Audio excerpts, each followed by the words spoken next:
当工具人的悲惨下场，他们都成了冤大头。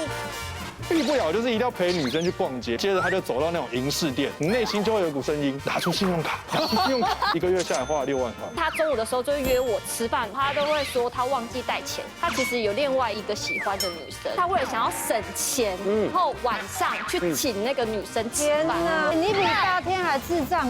今晚8点，东森综合32频道，今晚开战吧。